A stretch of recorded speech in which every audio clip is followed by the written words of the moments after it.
ஒப்புக்கொடுங்க. கர்த்தருடைய வேத வசனம் இப்படியாய் சொல்லுகிறது, தன் பாவங்களை மறைக்கிறவன் வாழ்வடைய மாட்டான், அதனை அறிக்கை செய்து விட்டுடுகிறவனோ இரக்கம் பெறுவார் என்று வேதம் சொல்லுகிறது. பிரியமான ஜனமே, இன்னைக்கு அறிக்கை செய்ய பார்ப்போம். இன்னைக்கு நல்ல ஆராதனை பண்ணி இருக்கிறோம், தேவ சமூகத்துல கர்த்தருடைய நாமத்தை உயர்த்தி இருக்கிறோம், இயேசுவை உயர்த்தி இருக்கிறோம். அப்படி இருக்கிறபடினால கர்த்தருடைய வசனத்துக்குள்ள கடந்து போறதுக்கு முன்னாடி, ஆண்டவரே நீர் என்னோட கூட பேசணும் இல்லையா? ஆண்டவரே ஊழியக்காரனை மறைச்சு நீங்க பேசினாதாப்பா எனக்கு விடுதலை, நீங்க பேசினாதாப்பா எனக்கு ஆசீர்வாதம், நீங்க பேசினா மட்டும்தாப்பா எனக்கு சகலமும் நன்மைக்கு எதுவாய் நடக்கும். எனக்கு முன்னாடி இருக்கிற தடைகள் எல்லாம் உங்க வார்த்தை தாப்பா உடைச்சு போடும். எனக்கு இருக்கிற தாமதங்களை உங்க வார்த்தை தகப்பனை விலக்கிடுவாண்டவரு. அப்படி இருக்கிறபடினால் என் பாவத்தை எனக்கு மன்னியும், என் சாபத்தை எனக்கு மன்னித்தருளும் ஆண்டவரு. இயேசு கிறிஸ்துவின் ரத்தம் சகல பாவங்களை நீக்கி சுத்திகரிக்கணும் சொல்ல வேத வசனத்தின்படி உம்முடைய பரிசுத்த உள்ள ரத்தம் என்னை சுத்திகரிக்கட்டும், என் பிள்ளைகளை சுத்திகரிக்கட்டும், என் உடமைகளை சுத்திகரிக்கட்டும். நீர் எனக்கு கொடுத்திருக்கிற எல்லாவற்றிலும் உங்க ரத்தம் ஆண்டவரே எங்களை சுத்திகரிப்பதாக சுத்திகரிப்பதாக சுத்திகரிப்பதாக. ஆண்டவரே இதோ உம்முடைய வசனத்துக்கு நேரா, வாக்குத்தத்த வசனத்துக்கு நேரா நாங்க கடந்து போறோம்ப்பா. இன்னைக்கு டிசம்பர் முதல் நாள், இந்த 2024 நீர் பேசும், இந்த முதல் நாளிலே நீர் பேசும் நாங்கள் கேட்கிறோம் ராஜா. உங்க நாமம் மட்டும் மகிமைப்படட்டும். இயேசுவின் நாமத்தில் அர்ப்பணிக்கிறோம் பிதாவே. ஆமென், ஆமென். அல்லேலூயா. கர்த்தருக்கு ஸ்தோத்திரம் உண்டாவதாக. இந்த நாளிலும் கூட உங்களை பார்ப்பது எனக்கு மிகுந்த மகிழ்ச்சியை தருகிறது. கர்த்தர் நல்லவர். Facebookல, யூடியூப்ல பார்க்கிற ஒவ்வொருவருக்கும் கர்த்தராகிய இயேசு கிறிஸ்துவின் நாமத்தினாலே உங்களுக்கு என் அன்பின் வாழ்த்துக்கள். செஞ்சேரி ஜெப வீட்டின் சார்பாக உங்களுடைய அன்போடு வாழ்த்தி நாங்கள் வரவேற்கிறோம். கர்த்தருடைய நாமம் மட்டும் மேம்படுவதாக. இயேசு கிறிஸ்துவின் நிறைவான சமாதானம் நம்மை ஆழ கடவது. இந்த நாளிலும் கூட கர்த்தர் எத்தனையோ காரியங்களை செய்து வந்திருக்கிறார் இல்லைங்களா? 12வது மாதத்துக்குள்ள பிரவேசிச்சிட்டோம். அல்லேலூயா சொல்லுவோமா? அல்லேலூயா, அல்லேலூயா, ஆமென். எத்தனை காரியம் தாண்டி வந்திருக்கிறோம். கொஞ்சம் யோசனை பண்ணி பாருங்க. எவ்வளவு விஷயங்கள், எத்தனை தாமதங்கள், எத்தனை தடைகள், எல்லாவற்றையும் தாண்டி இன்னைக்கு ஆண்டவர் உங்களை என்ன செஞ்சிருக்கிறாரு? இதோ இந்த மாதத்துக்குள்ள பிரவேசிக்க செய்திருக்கிறார். கானானுக்குள்ள பிரவேசிக்க செய்வது போல இந்த மாதத்துக்குள்ள தேவன் நம்மை பிரவேசிக்க செய்திருக்கிறார். இந்த மாதம் நமக்கு ஒரு ஆசீர்வாதம் உள்ள ஒரு மாதமாய் இருக்கிறது. ஏன்னா நமக்கு ஒரு பாலகன் பிறந்தார் அப்படிங்கிற வேத வசனத்தை உச்சரிக்க வேண்டிய மாதமாய் இந்த மாதம் இருக்கிறது. ஆமென். கிறிஸ்துமஸ் மாதம், புது வருடத்தினுடைய துவக்க மாதமா இருக்கு. அநேக இடத்துல இந்த மாதம் முழுவதும் காத்திருந்து ஜெபம் பண்ணுவாங்க, உபவாசம் பண்ணி தேவ சமூகத்துல ஜெபிப்பாங்க. ஏன்னா வேதம் சொல்லுகிறது, வரும் காரியத்தை குறித்து என்னிடத்தில் கேளுங்கள்னு சொல்லி வேதத்துல ஆண்டவர் சொல்லி இருக்கிறார். அல்லேலூயா. அப்புறம் அடுத்த வருஷம் வரக்கூடிய காரியங்களுக்காக தேவ சமூகத்துல காத்திருந்து ஜெபிக்கிற ஊழியக்காரர்கள், விசுவாசிகள் இருக்கிறார்கள். அப்படிப்பட்ட விசேஷமான அபிஷேகம் நிறைந்த ஒரு மாதம் இந்த மாதம் தான். எல்லா மாதமும் ஜெபிப்பாங்க, ஆனா இந்த மாதம் விசேஷமாய் ஜெபிக்கிற ஒரு மாதமாய் காட்சியளிக்கிறது. அப்படி இருக்கிறபடினால கர்த்தர் நம்ம மத்தியில இன்னைக்கும் ஒரு நல்ல ஒரு வாக்குத்தத்த வசனத்தை கொடுத்திருக்கிறார். அந்த வாக்குத்தத்த வசனம் என்ன அப்படின்னு சொல்லி இன்னைக்கு சுருக்கமா நம்ம தியானித்து ஜெபிக்க போகிறோம்.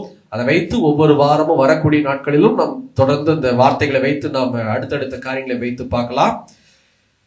டிசம்பர் இந்த முதல் நாளிலே இயேசு உங்களுக்கும் எனக்கும் கொடுக்கிற ஒரு மெய்யான ஒரு வாக்கு தத்தம் எடுத்தவங்க வாசிக்கலாம். யாத்திராகமம் 16வது அதிகாரம் 15ஆம் அதிகாரம் 26வது வசனம். யாத்திராகமம் 15:26.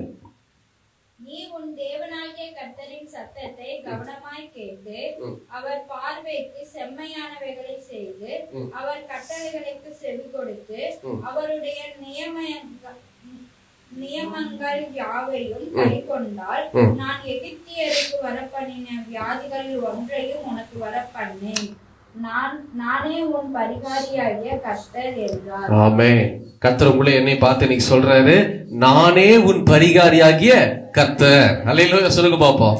அவர்தான் நமக்கு பரிகாரி, வேற யாரும் அல்ல, வேற யாரும் அல்ல. ஏன் இந்த மாதத்துல ஆண்டவர் இந்த வாக்குத்தத்த வசனம் கொடுத்திருக்கிறார் அப்படின்னா, நம்ம ஒரு வேளை தேடிக்கிட்டு இருக்கலாம் ஒரு மாற்றத்தை. என் குடும்பத்துல ஒரு மாற்றம் வராதா? என்னுடைய வியாபாரத்துல ஒரு மாற்றம் வராதா? என் வேலை ஸ்தலத்துல ஒரு மாற்றம் வராதா? இதோ நான் ஜெபிக்கிற காரியத்துல ஒரு மாற்றம் ஏற்படாதா அப்படின்னு சொல்லி அந்த தேடல் என்ன நடக்கும் அப்படின்னா, நாளடைவுல யாராவது ஒருத்தர் சொல்லுவாங்க, இங்க போங்க, இதை செய்யுங்க, அதை செய்யுங்க, அப்படி பாருங்க, இதெல்லாம் மாற்றம் வரும் அப்படின்னு சொல்லுவாங்க. இந்த மோதிரத்தை போட்டா ஒரு மாற்றம் வரும், வைரக்கல்லை வாங்கிட்டு வந்து வச்சா, இந்த வஜ்ரக்கல்லை வாங்கிட்டு வந்து வச்சா ஒரு மாற்றம் வரும் அப்படின்னு சொல்லுவாங்க ஒரு சில பேர். இந்த இடத்துல போய் அப்படியே அந்த மயில் ரெக்கையை வச்சு இப்படி மேலே கீழே இது பண்ணுவாங்க, ஊதுவாங்க, மாற்றம் வரும்னு சொல்லுவாங்க. ஆனால் வேதம் சொல்லுகிறது எந்த மாற்றமும் எங்கேயும் செல்லுபடியாகாது. ஒரே ஒரு மாற்றம், யாரை தேடினா மாற்றம், யாரை பார்த்தா மாற்றம் அப்படின்னா ஆண்டவர் சொல்றாரு, நான் தான் உனக்கு பரிகாரி. அல்லேலூயா. அவர் மட்டும்தான் நமக்கு பரிகாரி, வேற யாரும் இல்ல. நம்முடைய வாழ்க்கைக்கு ஒரு பெரிய மாற்றத்தை கொடுக்க ஒரே ஒருத்தரால தான் முடியும், இந்த இயேசு கிறிஸ்துவால மட்டும்தான் முடியும். அல்லேலூயா. அவர் மட்டும்தான் நம்முடைய வாழ்க்கையில ஒரு பெரிய மாற்றத்தை கொடுக்க முடியும். அவர் மட்டும்தான் நம்முடைய வியாபாரத்துல ஒரு மாற்றத்தை ஏற்படுத்த முடியும். அவர் மட்டும்தான் நம்முடைய வாழ்க்கையில எதிர்காலத்தை மாற்றி அமைக்க முடியும். காலங்களை, ஒரு சில காரியங்களை, நியமங்களை அவர் மட்டும்தான் மாற்றி அமைக்க முடியுமே தவிர வேற எந்த மனுஷனாலையும் மாற்றவே முடியாது. அதுதான் உண்மை. இது நீங்களும் நானும் தெரிந்து கொள்ள வேண்டும். அதுதான் ஆண்டவர் சொல்றாரு, நான் தான் உனக்கு பரிகாரி. எங்க போனா ஒரு பெரிய காரியம் நடக்கும். இயேசுவை அறியாத ஒரு சில ஜனங்க உடனே வீட்டுல ஏதாவது பிரச்சனை வந்தா, அவங்க குடும்பத்துல, வியாபாரத்துல, வேலையில ஏதாவது பிரச்சனை வந்ததுன்னா ஓடி போய் ஒரு இடத்துல போய் கேட்பாங்க. என்ன கேட்பாங்கன்னா, ஏதாவது பரிகாரம் இருக்குங்களா, இத செஞ்சா மாற்றமையுமா அப்படின்னு சொல்லி. ஆனா இன்னைக்கு நம்முடைய தேவ பிள்ளைகளுக்கு எங்கேயுமே நிக்க வேண்டாம், யார்கிட்டயுமே நிக்க வேண்டாம். வீட்லயே நீங்க முழங்கால் போட்டு ஜெபம் பண்ணீங்கன்னா அதுதான் பரிகாரம், வேற எதுவுமே இல்லை. ரத்தத்தை சிந்துவது பரிகாரம் அல்ல, கோழி அறுத்து கொடுப்பது பரிகாரம் அல்ல, கன்றுக்குட்டியை அறுத்து கொடுப்பது பரிகாரம் கிடையாது. இல்ல ஏதோ ஒரு காரியத்தை என்ன செய்யறது, புடவை வேட்டி எடுத்து கொடுத்துட்டு அதை இதையும் செய்யறது, எதுவுமே பரிகாரம் கிடையாது. நம்மை பொறுத்த வரையிலும் இயேசு கிறிஸ்துடைய பிள்ளைக்கு ஒரே ஒரு பரிகாரம், முழங்கால் படியிட்டு வேதத்தை வாசித்து அவரை தேடுவது மட்டும்தான் பரிகாரமே தவிர வேற எதுலயும் நிம்மதி இருக்காது. அதான் சொல்றார், நான் தான் பரிகாரி, நான் தான் பரிகாரி. ஏன் தெரியுமா? இந்த இயேசு நமக்காக அடிக்கப்பட்டு ஒடுக்கப்பட்டு உயிரோடு கூட எழும்பி இருக்கிறார். அவர் தான் நமக்கு பரிகாரியா இருக்கிறார். பிரியமான ஜனமே, இன்னைக்கு இந்த மாதம் கிறிஸ்துமஸ் மாதம். நமக்காக ஒரு பாலகன் பிறந்தார்.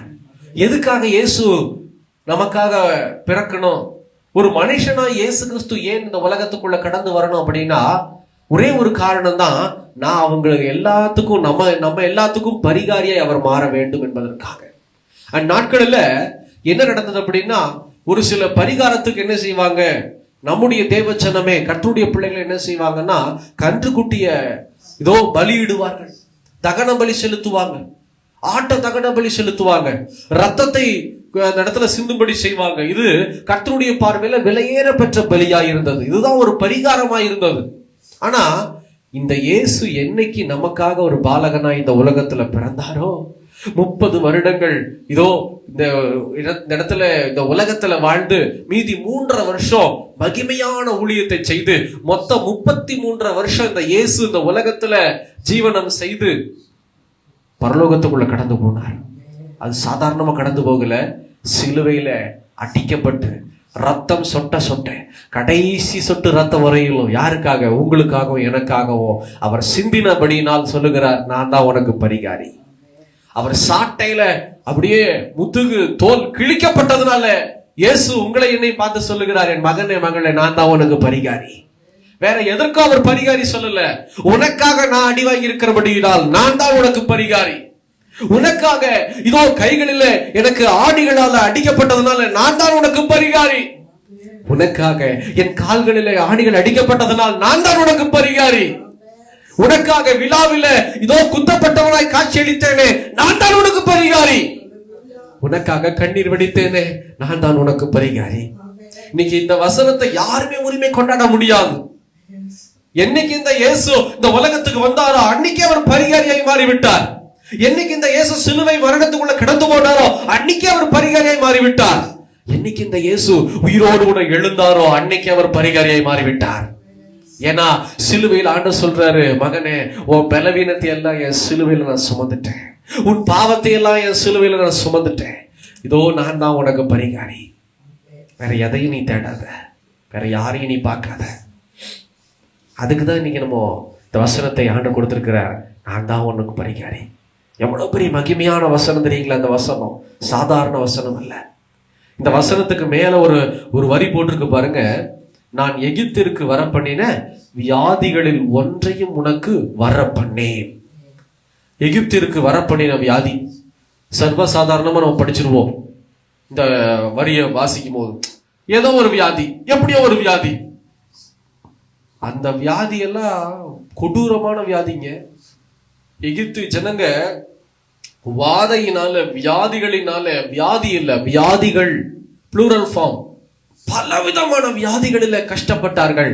இன்னைக்கு இயேசு சொல்றாரு, அந்த ஒரு வியாதி கூட உனக்கு நான் நேரிட விட மாட்டேன், நான் தான் உனக்கு பரிகாரி.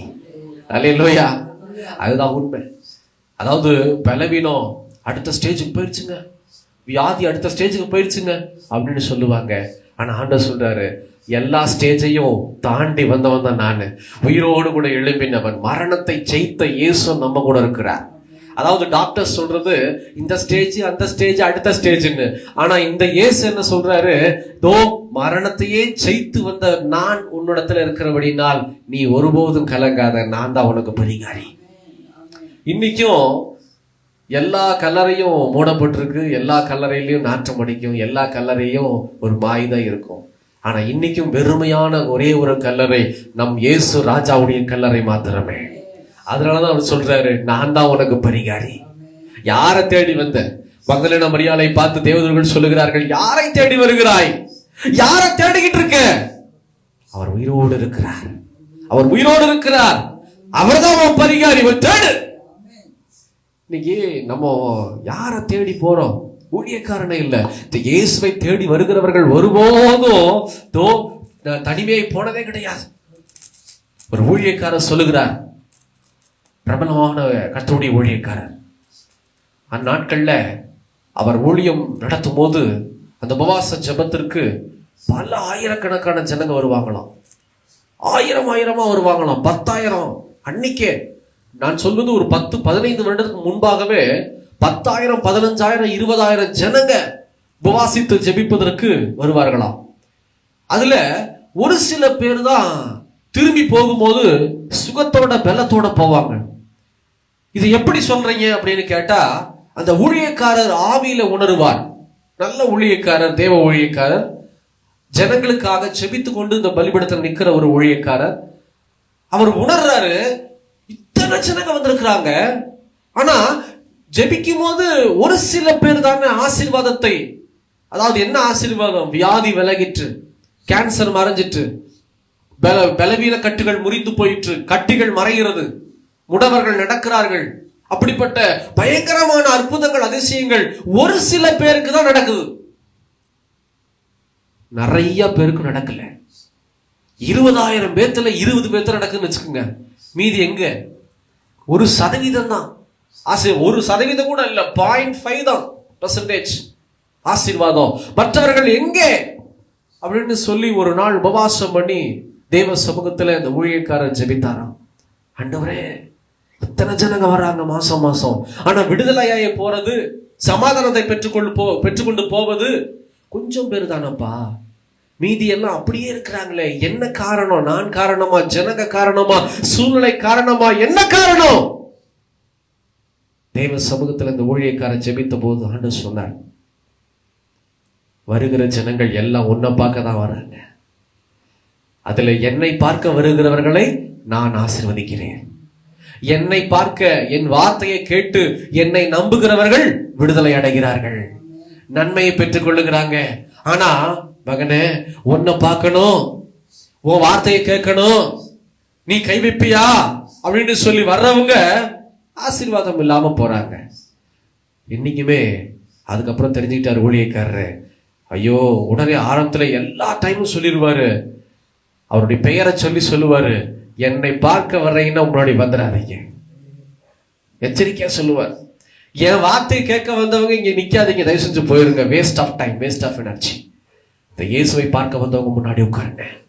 இந்த இயேசு கிறிஸ்து உங்ககிட்ட பேச வந்திருக்கிறாரு, அவர் மீது நம்பிக்கை வைக்கிறவங்க இன்னைக்கு இருந்தீங்கன்னா நீங்கள் ஆசீர்வதிக்கப்படுவீர்கள். எச்சரிக்கை வார்த்தையை சொல்லி அவர்களுக்காக ஜெபித்து திறப்பில நிற்பார்.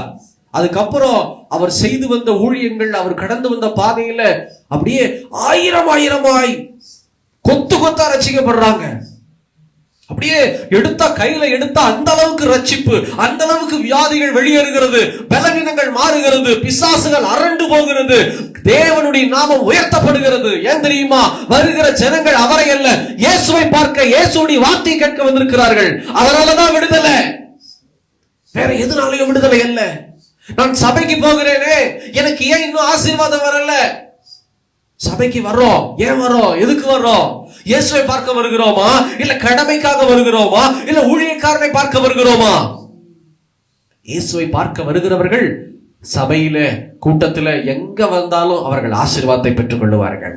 அல்லேலூயா. இயேசுடைய வார்த்தையை கேட்க வர்றவங்க ஒருபோது நன்மையை பெற்றுக்கொள்ளாம போகவே மாட்டாங்க. கர்த்தருடைய நாமத்தால் அவர்கள் ஆசீர்வதிக்கப்படுவாங்க. அப்படியே காரியங்கள் மாறுதலாய் அமையும். ஏன்னா அவர்தான் பரிகாரி. கேள்வியோட வரணும். அதான் நான் சொல்வேன், கேள்வியோட வந்தீங்கன்னா அந்த பரிகாரி உங்களுக்கு நல்ல பதிலை கொடுத்து உங்களை அனுப்புவார். அதுதாங்க ஆசீர்வாதம், அதுதான் ஆசீர்வாதம். அப்படிப்பட்ட ஆசீர்வாதத்தை கொடுக்க இந்த மாதம் நம்மை தேடி வந்திருக்கிறார். வேற எதற்கோ அல்ல, வேற ஏதோ ஒரு காரியத்திற்காக அல்ல. இந்த இயேசு உங்களை என்னையும் இதோ தேடி வந்ததனுடைய காரியம் பரிகாரத்தை சொல்வதற்காக, பரிகாரத்தை ஏற்படுத்துவதற்காக, ஒரு பரிகாரத்தை கொடுப்பதற்காக இந்த இயேசு நம்ம மத்தியில ஜீவனம் செய்திருக்கிறார், வந்திருக்கிறார், உங்க கூட பேசி கொண்டிருக்கிறார். அப்ப தெரிந்து கொள்ளணும், என்னைக்குமே கர்த்தரை தேடுகிறவர்களுக்கு ஒரு நன்மையும் குறையக்கூடாது. ஒரு நன்மை கூட. அவரை தேடணும், அவரை தேடணும். வசனம் சொல்லுது பாருங்க, இந்த 26ஆம் வசனத்துல முதல் 2 வரிகள் இப்படியாய் சொல்லுகிறது. வாசி கேட்கலாம். 26, 15, 26 முதல் வரி.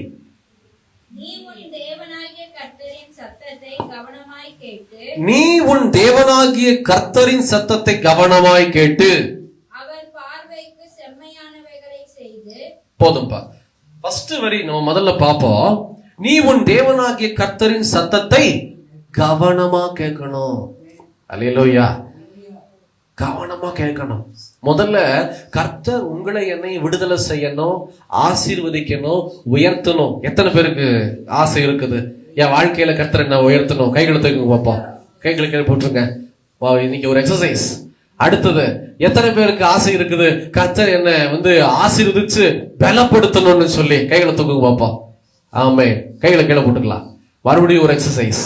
இன்னைக்கு எத்தனை பேருக்கு ஆசை இருக்குது, ஏசப்பா என் வீட்டையெல்லாம், என் வீட்டுல இருக்க குடும்பத்துல எத்தனை பேர்த்தையும் பாதுகாக்கணும்னு எத்தனை பேருக்கு ஆசை இருக்குது பார்ப்போம். அல்லேலூயா. ஆமே, ஆமே. யாஸ்மினுக்கு இல்ல போல இருக்கு ஆசை. இப்படிங்கிறா பாட்டி கூட தெம்பா உட்காந்துருக்காங்கப்பா. பேத்தி என்ன சோத்திர ஆண்டவரே. ஆமே, முன்னாடி வந்து உட்காருங்க.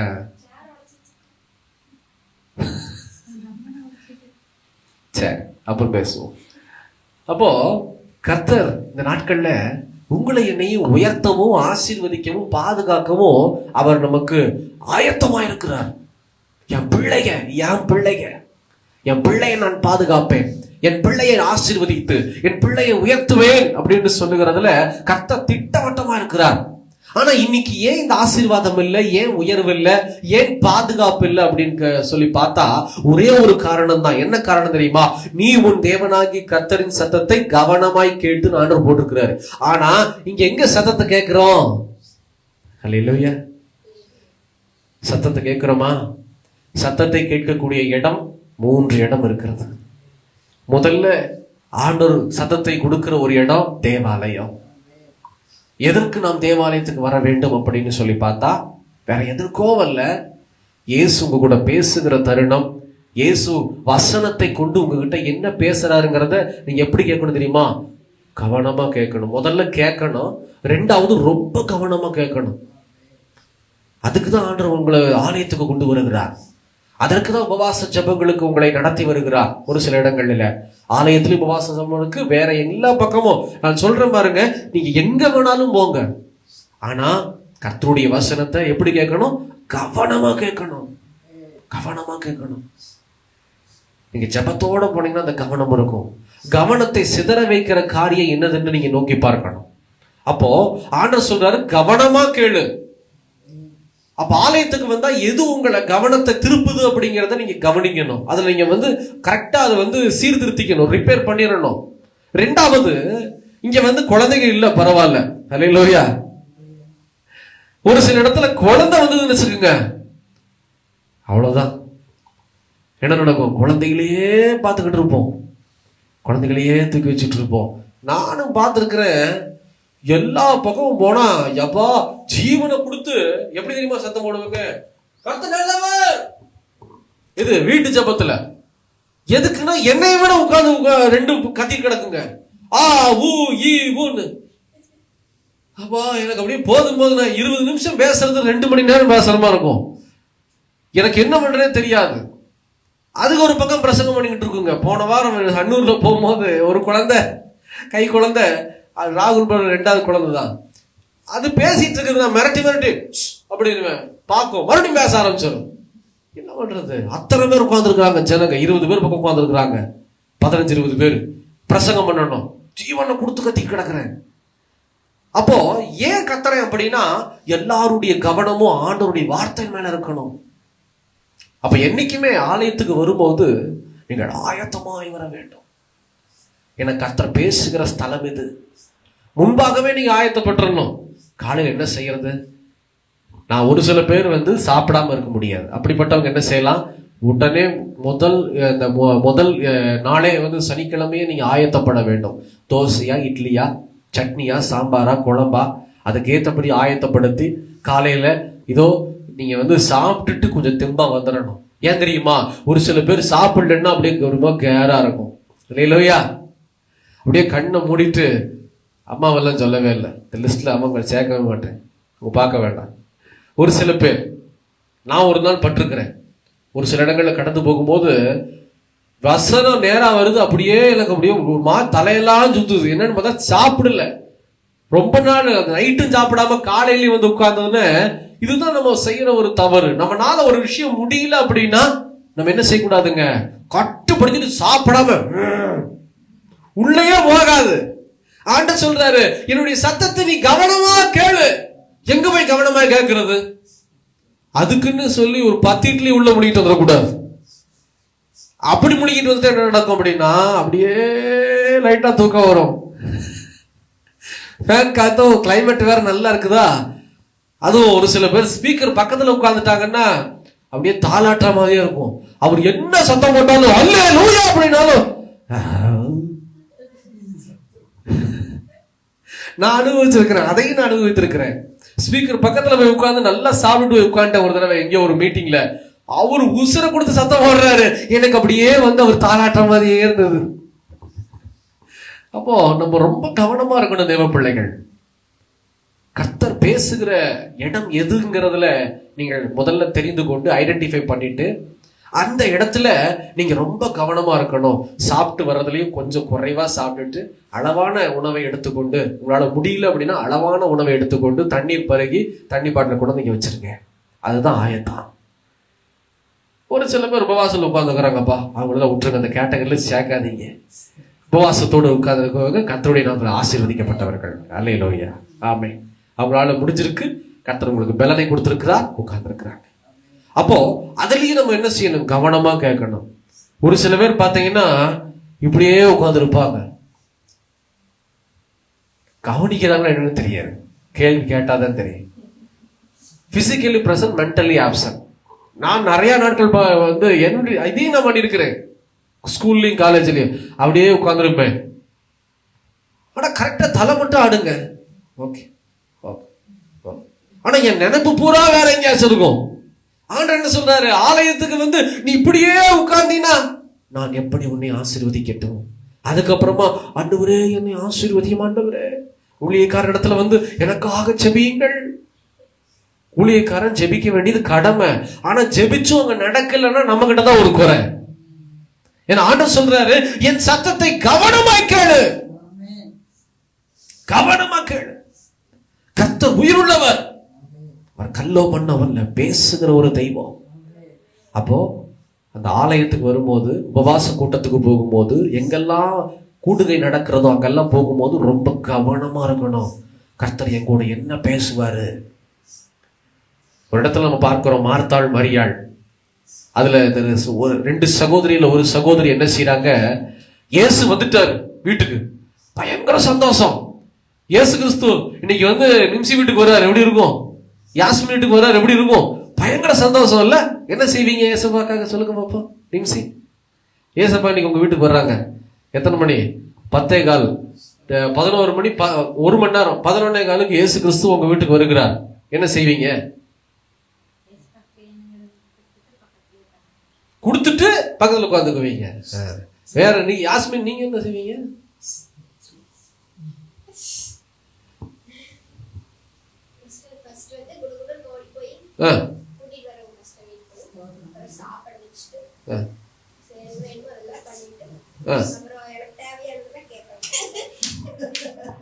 பாத்தீங்களா? இததான் வந்து அந்த 2 சகோதரிமார்கள், ஒரு சகோதரி கையும் காலும் நிக்கல, அப்படியே ஒரு பக்கம் அந்த அம்மாவுக்கு வந்து அந்த சகோதரி கை காலும் அதாவது சொல்லுவாங்க, கையும் ஓடல காலும் ஓடலைங்க, சந்தோஷங்க. நம்ம ஓடி போய் கிச்சன்ல போய் இதை பண்ணலாமா, காபி போடலாமா, டீ போடலாமா, இல்ல ஒரு சாப்பாடு வைக்கலாமா, பிரியாணி வைக்கலாமா, காடை அடித்து கொடுக்கலாமா, இயேசு வந்திருக்க பழங்களை வைக்கலாமா, எல்லாம் ஓடுது. அதுல ஒரே ஒரு சகோதரி மட்டும் என்ன செஞ்சுட்டாங்க தெரியுமா? எங்கேயுமே போகல, அவர் பாதப்படியில் உட்கார்ந்துட்டாங்க. இயேசு மேல உட்கார்ந்து இருக்கிறாரு, அவர் பாதப்படியில உட்கார்ந்து அவர் வாயவே பார்த்துக்கிட்டு இருக்கு. எதுக்குன்னா அந்த வாயிலிருந்து வரக்கூடிய ஒவ்வொரு வார்த்தைகளும் பொன்மொழி. அந்த வார்த்தைகள் என்ன, அந்த வசனம் என்ன? இயேசு கிறிஸ்து வாயிலிருந்து தேவையில்லாத எந்த வார்த்தையும் வரலீங்க, கிருபை நிறைந்த வார்த்தை மட்டும்தான் வந்தது. அல்லேலூயா, அல்லேலூயா. ஏன் ஏசப்பாவுடைய வாயை பார்க்கணும், ஏன் ஏசப்பாவுடைய வார்த்தையை கேட்கணும் அப்படின்னா, அவர் கிருபை நிறைந்த வார்த்தையை மட்டும்தான் கொடுத்தாரே தவிர சபிக்கவில்லை. மனுஷர்களை ஒருபோதும் இந்த இயேசு சபிக்கல. அதனாலதான் அவன் என்ன செய்யறா, யார எங்கேயும் போகாம என் வீட்டுக்கு வந்திருக்கிறாரு, இந்த சான்ஸை விட்டா வேற சான்ஸே கிடைக்காதுன்னு சொல்லி அப்படியே உட்காந்துட்டா. கவனிச்சுங்க, இன்னைக்கு ஏசப்பா ஊழியக்காரங்க வராங்க அப்படின்னா நீங்க என்ன செய்யணும்? இதோ முன்னாடியே நீங்க செஞ்சு வச்சிருங்க. நீங்க சொன்னீங்க பாத்தீங்களா, ஓடி போய் ஏதாவது ஒண்ணு சமைப்பேன், இல்ல முன்னாடியே செஞ்சு வச்சுட்டு முதல்ல நீங்க தர வேண்டியது என்னன்னா, தண்ணி முன்னாடி வச்சிருங்க. அது தண்ணி, ஒரு கலசம் தண்ணி கொடுக்க வேண்டியது ஆசீர்வாதம். அவங்க வாயிலிருந்து வரக்கூடிய வார்த்தைகளை கேட்டுட்டு எல்லா காட்டி முடிச்சிட்டு அப்புறமா கவனிங்க. ஏன்னா அந்த வார்த்தை தான் உங்களுக்கு மெயின். யாஸ்மின் சொன்னா பாத்தீங்கன்னா, கடைசியா நான் கேட்பேன்னு. கடைசியா கேட்க முடியாதுப்பா. நீ கொடுக்குற உணவு எல்லாரையும் சாப்பிட்டு அப்படியே தூக்கிடுவோம். நிறைய வீட்டுல நடந்திருக்குது. நிறைய வீட்டுல ஸ்நாக்ஸ் அது இதுன்னு ரொம்ப அதிகமா கொடுத்துருவாங்க. நானும் அபிஷேகத்தோட போய் நிற்பேன். எல்லாம் சாப்பிட்டுட்டு அப்படியே வரும் பாருங்க அது. ஆனா முன்னாடி குடும்பம் எப்படி உட்கார்ந்துருக்கும் தெரியுமா? வாயில இந்த வார்த்தை வராதா? ஊழியக்கார மூலியமா ஆண்டவர் பேச மாட்டாரா? ஆனா நமக்கு ஜெபிக்கலாம் சிஸ்டர்.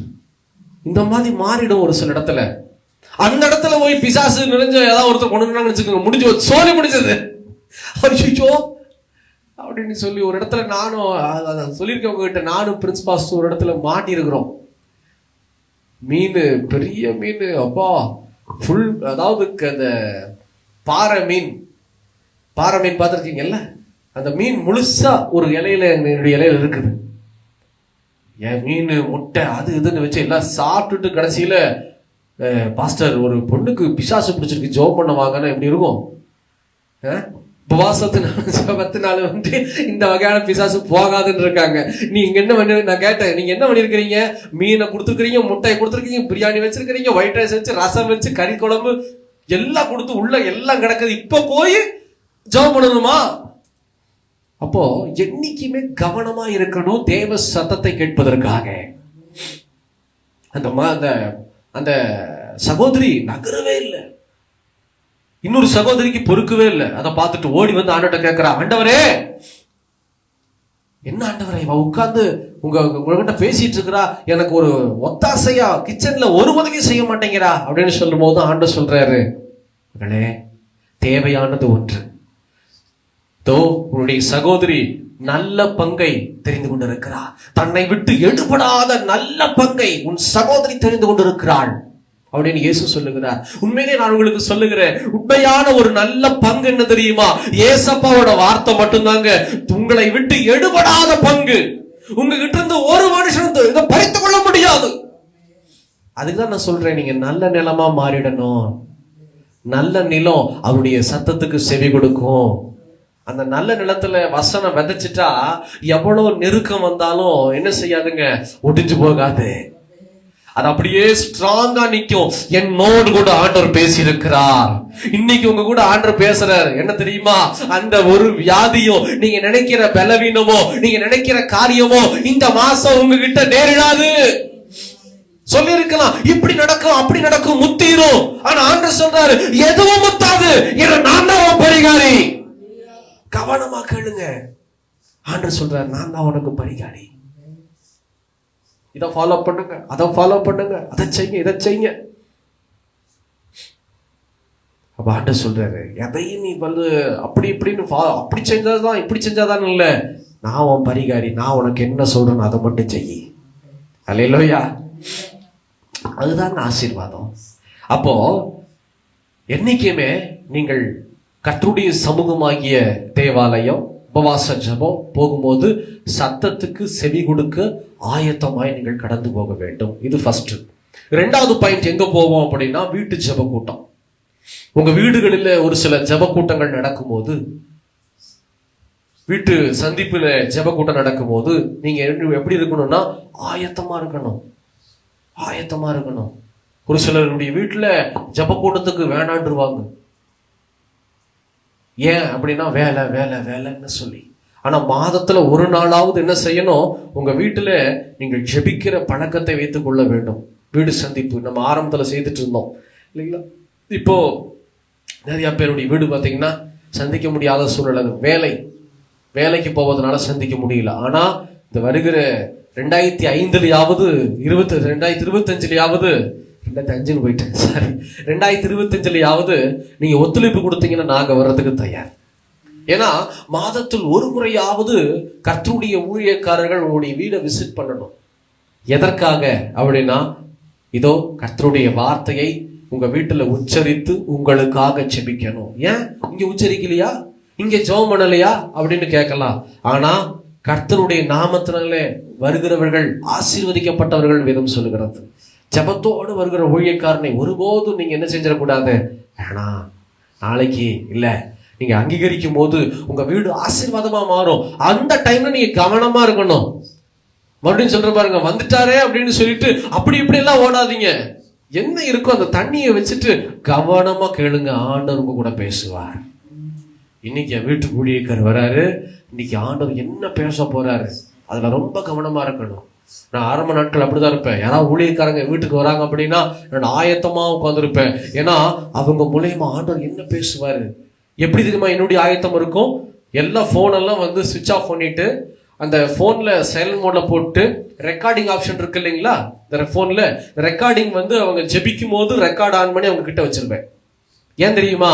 ஜெபம் பண்ணும் போது கர்த்தர் ஒரு சில காரியங்களை பேசுவார், பிரசங்கம் பண்ணும் போது ஒரு சில காரியங்களை பேசுவார். அதை ரெக்கார்ட் பண்ணி திரும்ப திரும்ப நான் போட்டு கேட்டுக்கிட்டே இருப்பேன். இதை என் வழக்கம். இதை நான் வந்து ஒரு ஊழியக்கார இடத்துல இருந்து நான் கற்றுக்கொண்டேன். திரும்ப திரும்ப அவங்க ஜெபிக்கும் போது என்ன வார்த்தை ஆண்டவர் பேசினாரு, என்ன ஆலோசனை கொடுத்தாரு, அவங்க மூலியமா என்ன வாக்குத்தத்தம் கொடுத்தாருங்கிறத ரெக்கார்ட் பண்ணி போட்டு போட்டு போட்டு கேட்டு என்னை நான் சீர்திருத்திக் கொள்ளுவேன். இதை பார்த்து ஆண்டவர் என்ன பலப்படுத்த ஆரம்பித்தார். அப்ப எவ்வளவு கவனமா இருந்திருக்கிறேன் பாத்தீங்களா? ஊழியக்காரனுடைய வாயிலிருந்து வரக்கூடிய ஒவ்வொரு வார்த்தைகளும் இயேசு கொடுக்கிற பொன்மொழி. ரொம்ப கவனமா இருக்கணும். அப்படி இருந்தீங்கன்னா ஆண்டவர் சொல்றார், நான் தான் உனக்கு பரிகாரி, நான் தான் உனக்கு பரிகாரி. இது ரெண்டாவது பாயிண்ட். மூணாவது, கர்த்தர் எப்போ உங்க கூட பேசுவாரு? முதல்ல தேவாலயத்துல, ரெண்டாவது வீடு சந்திப்புல கர்த்தர் உங்க கூட ஊழியக்காரனை கொண்டு பேசுவார். அதே வீட்டுல இன்னொரு காரியம் என்னன்னா, ஆசீர்வாத டிவி இருக்குது, ஏஞ்சல் டிவி இருக்குது, சத்யம் டிவில மோகன் செய்யா வர்றாரு இல்லையா? அதே வீட்டுல யூடியூப் சேனல்ஸும் இருக்கு.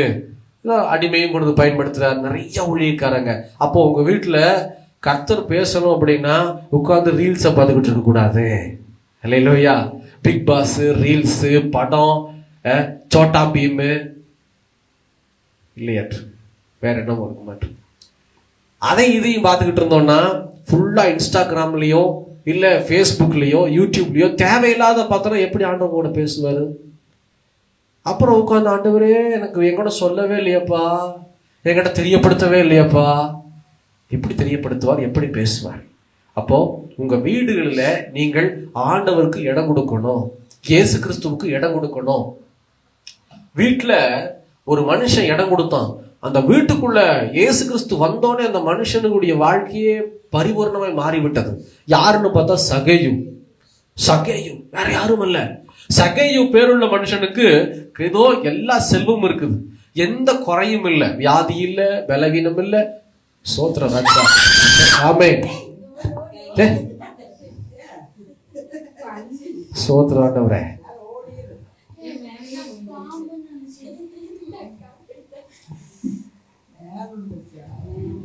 சரி, கத்த நல்லவர்.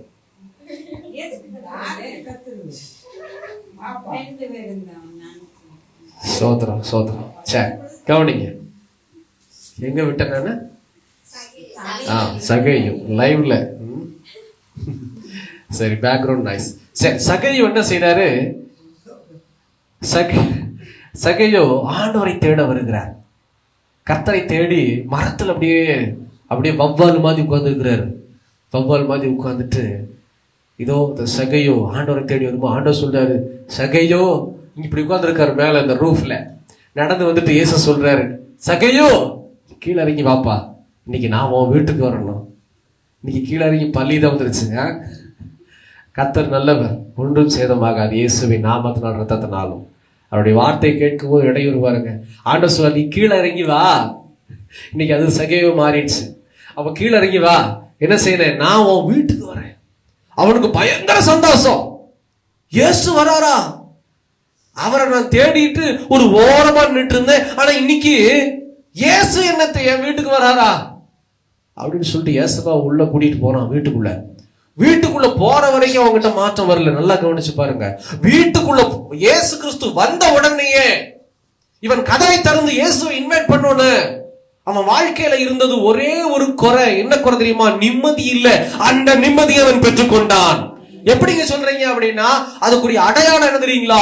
நிம்மதியோட என்ன செஞ்சான்னா, தான் கிட்ட வாங்கின ஒரு சில பணத்தை, ஏதோ அங்க இங்கன்னு சொல்லி கமிஷன் வாங்கின பணத்தை 2 மடங்கு 3 மடங்காய் கூப்பிட்டு எடுத்துக்கோ, சந்தோஷமா இரு. நம்ம சந்தோஷமா இருக்கும் போது என்ன தெரியுமா செய்வோம்? நம்மளே அறியாம 2 சாக்லேட்லாம் 3 சாக்லேட்லாம் கொடுப்போம். கொடுப்பியா? அன்னைக்கு கொடுத்த சாக்லேட் ஒண்ணுமே கொடுக்கல இல்லையா? சந்தோஷமா இருக்கும் போது நம்மையே அறியாம என்ன தெரியுமா செய்வாங்க? வா எடுத்துக்கோ, இது எடுத்துக்கோ. பண்ணி பார்த்திருக்கீங்களா? எக்ஸ்பீரியன்ஸ் பண்ணிருக்கீங்களா? பயங்கர சந்தோஷம். எந்த சந்தோஷத்தை இழந்தானோ சகேயு, அந்த சந்தோஷத்தை இயேசு வீட்டுக்குள்ள வந்தோன்னு பரிகாரியாய் மாற்றி அமைத்தார். இன்னைக்கு உங்க வீட்டுக்குள்ள இயேசு வரணும்னா உங்க டிவி சேனல்ஸ்ல அவருடைய வார்த்தை துணிக்க வேண்டும். உங்க மொபைல் போன்ல, உங்க லேப்டாப்ல, உங்க டேப்லெட்ல கர்த்தருடைய வார்த்தை துணிக்கப்பட வேண்டும். ஏன்னா அவர் தான் பரிகாரி. இதுதான் 2வது. கடைசியா 3வது பாயிண்ட் என்ன அப்படின்னு பார்த்தா, 3வது எப்படி ஆண்டவர் பேசுவாரு?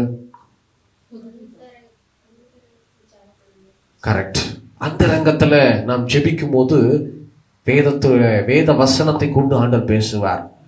எதற்காக வசனத்தை டெய்லி வாசிக்கணும் அப்படின்னா, இதற்காக தான். நிம்சி வாசிக்கிறீங்களா? என்ன பகுதி இன்னைக்கு வாசிச்சீங்க?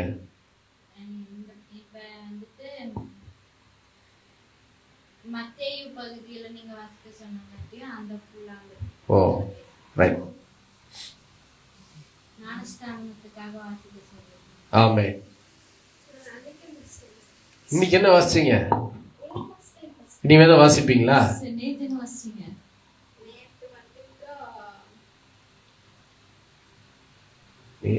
நேத்தானே போன வருஷமாவது யோசிக்கிறப்ப நீ. சரி விடுங்க, அப்புறமா டீல் பண்ணிக்குவோம். அப்போ தினமும் வசனத்தை வாசிச்சுட்டா என்ன நடக்கு தெரியுங்களா? கர்த்தர் கூட பேசுகிற தருணம் அது. ஏசப்பா கூட பேசுவார்.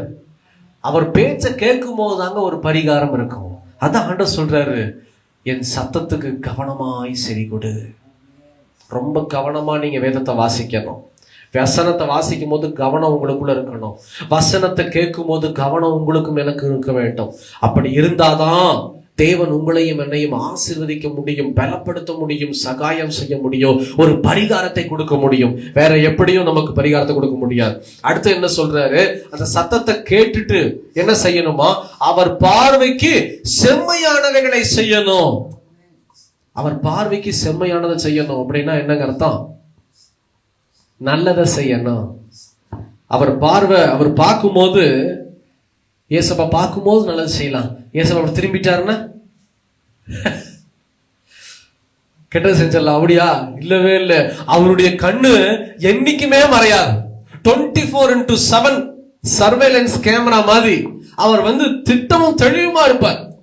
இன்னைக்கு கேமரா கூட என்ன செய்யறது? யூபிஎஸ் இல்லைன்னா கரண்ட் இல்லைன்னா யூபிஎஸ் இல்லைன்னா அவுட்டு, முடிஞ்சது இல்லைங்களா?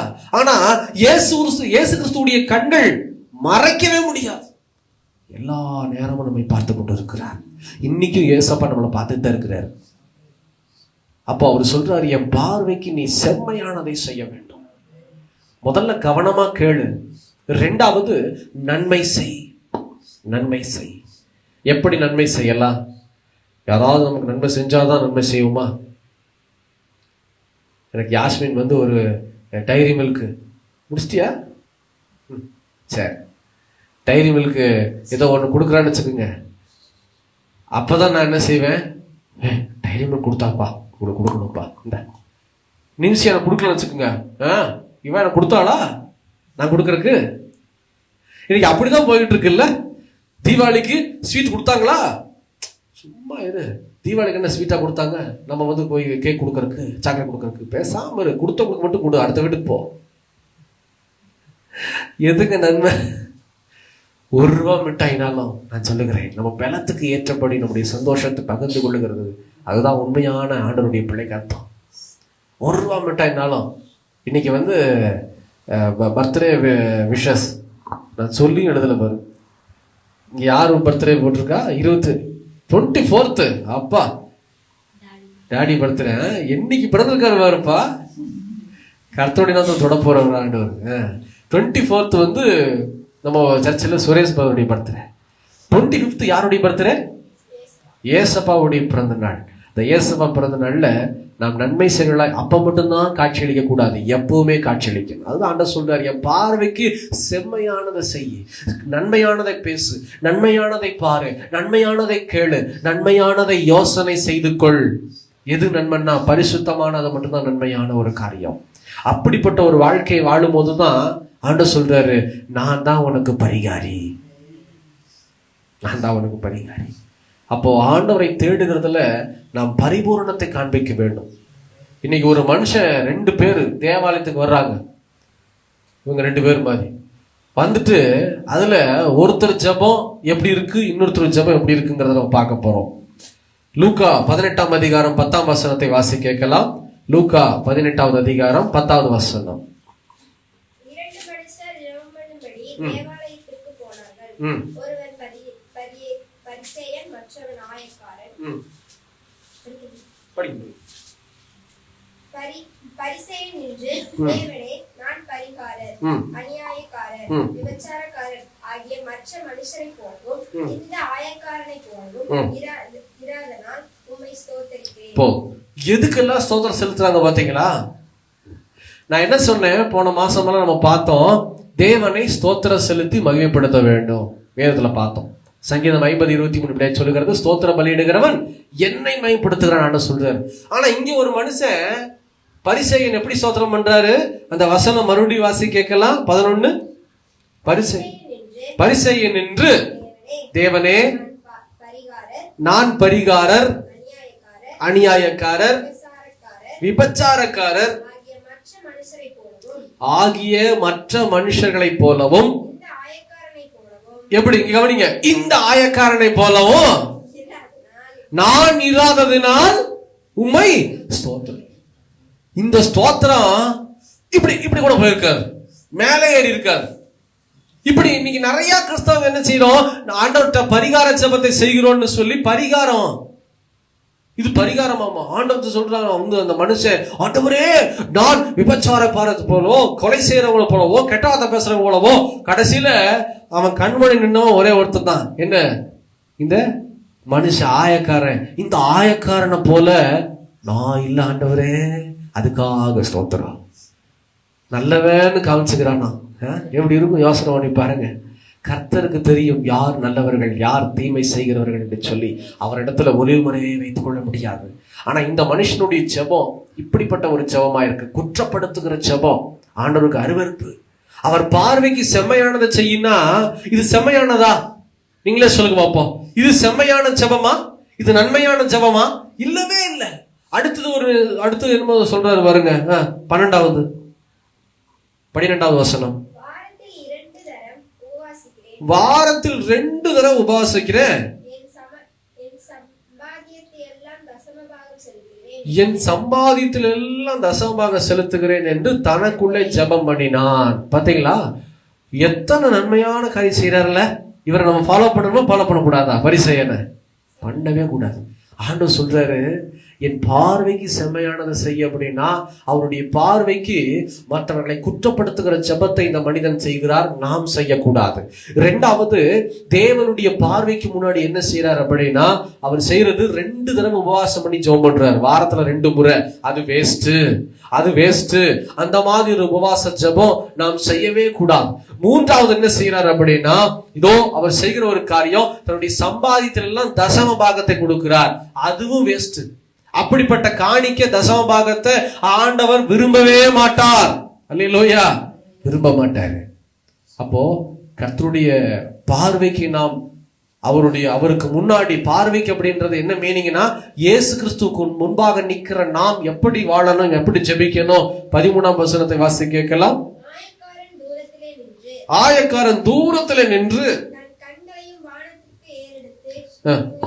தன் கண்களை வானத்துக்கு ஏறெடுக்க துணியாமல் தன் மார்பில் அடித்துக்கொண்டு தேவனே பாவியாகிய என் மேல் கிருபையாயிரும் என்றான். அல்லேலூயா. இப்படிப்பட்ட ஜெபம் தாங்க ஆண்டவர் எதிர்பார்க்கிற ஒரு ஜெபம். இதுதாங்க கர்த்தருடைய பார்வைக்கு செம்மையான காட்சி அளிக்கிறது. என்னைக்குமே நம்மளை தாழ்த்தி ஜெபிக்கணும் ஆண்டவர் முன்னாடி. ஆண்டவரே இதோ நான் பாவி ஆண்டவரே, நான் பாவி ஆண்டவரே, இதோ என்னை ஆசீர்வதியும், என் குடும்பத்தை ஆசீர்வதியும், எனக்கு கொடுத்திருக்கிற வேலையை, வியாபாரத்தை, ஊழிய பாதையை, நீர் என்னை நம்பி கொடுத்திருக்கிற எல்லாவற்றையும் நீங்க தான்ப்பா ஆசீர்வதிக்கணும்னு சொல்லி ஜெபிக்கும் போதுதான் அவர் இறங்கி வருவார், பரிகாரியாய் அவர் மாறுவார். அதுதான் ஆண்டவர் நம்ம கிட்ட எதிர்பார்க்கிறார். ஆண்டவர் வேதம் சொல்லுகிறது அவன் அல்ல இவனே நீதிமான் அழைக்கப்படுவான். இவன் தான் நீதிமான். இன்னைக்கு நம்ம ஜெபம் ஆண்டவரை தேடுகிற விதம் நம்முடைய ஆசீர்வாதத்தை பலப்படுத்துகிற வண்ணமாய் காட்சியளிக்கும். பிரியமான ஜனமே, என்னைக்குமே நம்ம தாழ்மையா ஆண்டவரை ஜெபிக்கணும். ஆண்டவரை இந்த மாதிரி ஒரு ஜெபத்தை நாம் செய்வது மிகுந்த ஆசீர்வாதத்தை உண்டாக்கும். இன்னைக்கு நான் அதிக நேரம் எடுத்துக்கொள்ள விரும்பல. 2 காரியத்தை இன்னைக்கு நம்ம பார்த்தோம். இயேசு கிறிஸ்து நம்முடைய வாழ்க்கையில பரிகாரியா இருக்க வேண்டுமானால் முதல் காரியம் அவருடைய வார்த்தைக்கு செவி கொடுக்க வேண்டும், கவனமா செவி கொடுக்கணும். 2வது நம்ம பார்த்தோம் என்ன அப்படின்னா அவருடைய பார்வைக்கு செம்மையானதை செய்ய வேண்டும். அவருக்கு முன்பாக நன்மையானதை நாம் பேச வேண்டும், நன்மையானதை நாம் செய்ய வேண்டும். பரிசேயனை போல நாம் ஜெபிக்க கூடாது. பரிசேயனை போல நம் எண்ணம் இருக்கக்கூடாது. பரிசேயனை போல நம்முடைய வாழ்க்கை இருக்கக்கூடாது. பிரியமான ஜனமே, யாரையும் குற்றப்படுத்த வேண்டாம்.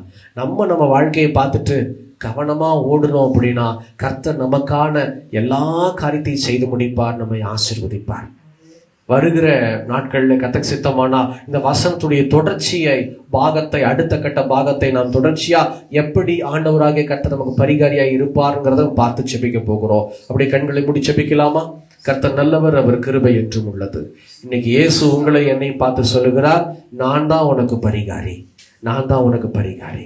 இன்னைக்கு ஒருவேளை நீங்க இதோ ஒரு மாற்றம் எனக்கு வராதா, என் வாழ்க்கையில ஒரு மாற்றம் ஏற்படாதா, இதோ எனக்கு கொடுக்கப்பட்டிருக்கிற இதோ பொறுப்புகளில ஒரு பெரிய மாற்றம் எனக்கு ஏற்படாதா, என் வியாதி, என் பலவீனம் என்னை விட்டு நீங்காதா, என்னுடைய பயம் என்னை விட்டு நீங்காதா, என் கலக்கம் என்னை விட்டு நீங்காதா, இதோ எனக்குள்ள இருக்கிறதான குழப்பங்கள் என்னை விட்டு மாறவே மாறாதா, நான் ஏன் இப்படி இருக்கிறேன், எல்லாரும் நல்லா இருக்கிறாங்க ஆனா என் வாழ்க்கையில ஏன் இந்த மாற்றம் உண்டாகலன்னு சொல்லி நீங்க ஒரு வேளை வந்திருக்கலாம். ஆனா ஆண்டவர் சொல்றாரு, என் மகனே, என் மகளே, மனுஷரால் கூடாதவைகள் தேவனாலே கூடும்.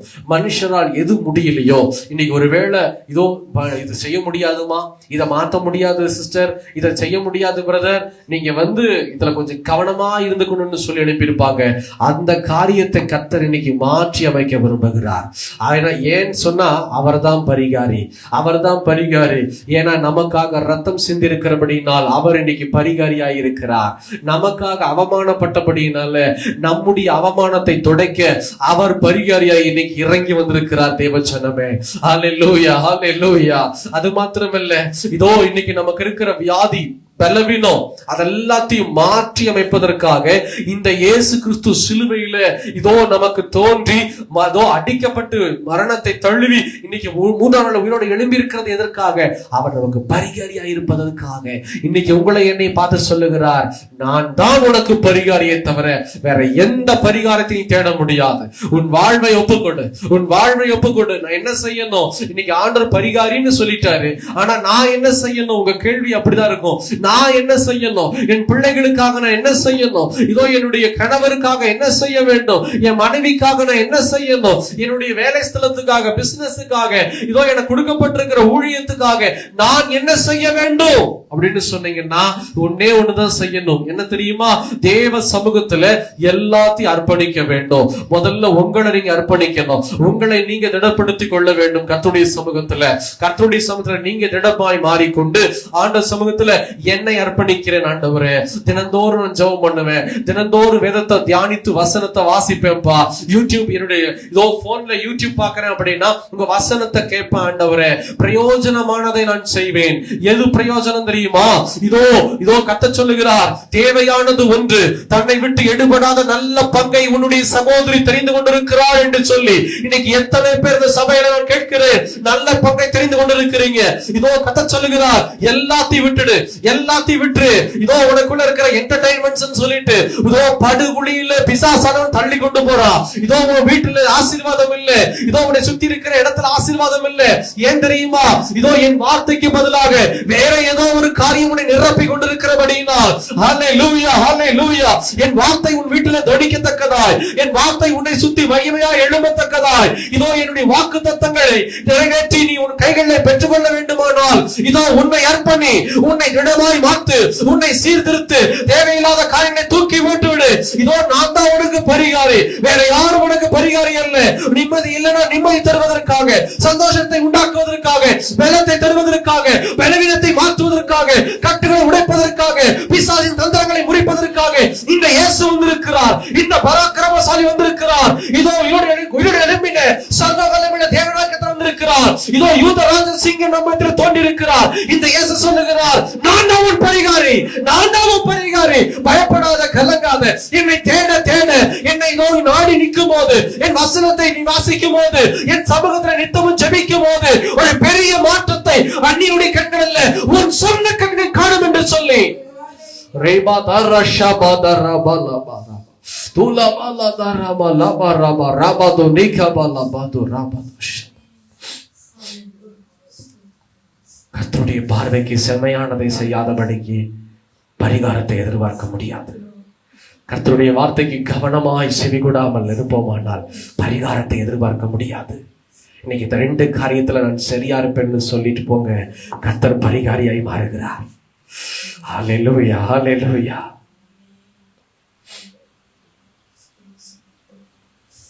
ஒரு மனுஷன் ஆண்டவராகிய இயேசு கிறிஸ்துவிடத்துல ஓடி வந்து தன் வேலைக்காரனுக்காக ஜெபிக்கிறான். ஆண்டவரே, என் வேலைக்காரன் சுகவீனமாய் வீட்டில் இருக்கிறான் பான்னு சொல்லி ஆண்டவர் சொல்லுகிறார், ஒருபோதும் நீ கவலைப்பட வேண்டாம், அவன் சுகமா இருக்கிறான், அவன் சுகமா இருக்கிறான், வீட்டில் இருக்கிறான். ஆனா அவன் பலவீனம் அவனை விட்டு நீங்குகிறது, வியாதி அவனிடத்திலிருந்து வெளியேறுகிறது. சேனைகளின் கர்த்தர் சொல்லுகிறார். அப்படியாகவே அந்த வார்த்தையை கேட்டுக்கொண்டு அந்த மனுஷன் வீட்டுக்கு போகும்போது அந்த வேலைக்காரன் சொஸ்தமா இருக்கிறான். ஒரு வார்த்தை, ஒரே ஒரு வார்த்தை, இதோ கர்த்தரை தேடி வந்த மனுஷனுக்கு ஆண்டவர் கொடுத்த ஒரே வார்த்தை, இன்னைக்கு என்னன்னு தெரியல, கர்த்தர் கூட பேசி கொண்டு இருக்கிறார், கர்த்தர் கூட இடைப்பட்டு கொண்டு இருக்கிறார். எதை குறித்து கலங்க வேண்டாம், எதை குறித்து பயப்பட வேண்டாம். இது எல்லாமே தேவ மகிமைக்காக நடக்கிறது, கர்த்தருடைய நாமத்தின் மகிமைக்காக நடக்கிறது. ஒரு சில காரியங்களில் ஆண்டவர் அனுமதி கொடுத்திருக்கிறார்னா எதற்கோ அல்ல. யோபு ஆண்டவர் விட்டு கொடுக்கவே இல்லை.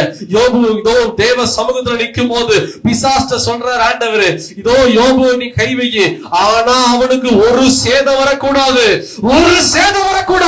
அவன் உயிர் மேல கை வைக்க உனக்கு அதிகாரம் கிடையாது. சேனைகளின் கர்த்தர் இப்படியாய் சொல்லுகிறார் பொல்லாத பிசாசு இடத்துல. ஜீவனுக்கு உத்தரவாதி இயேசு கிறிஸ்து மாத்திரம்தான். ஆண்டவர் சொல்றாரு, மகிமை மகிமை மகிமை. அல்லேலூயா.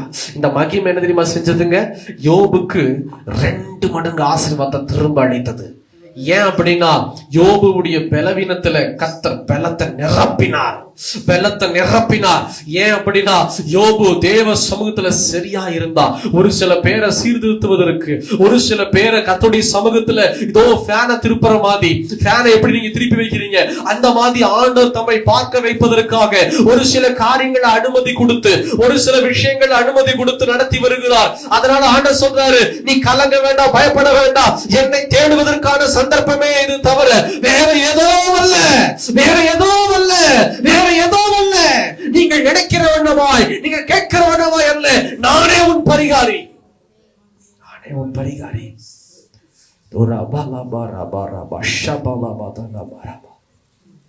ஆமாண்டவரே, நீங்க தான் பரிகாரி.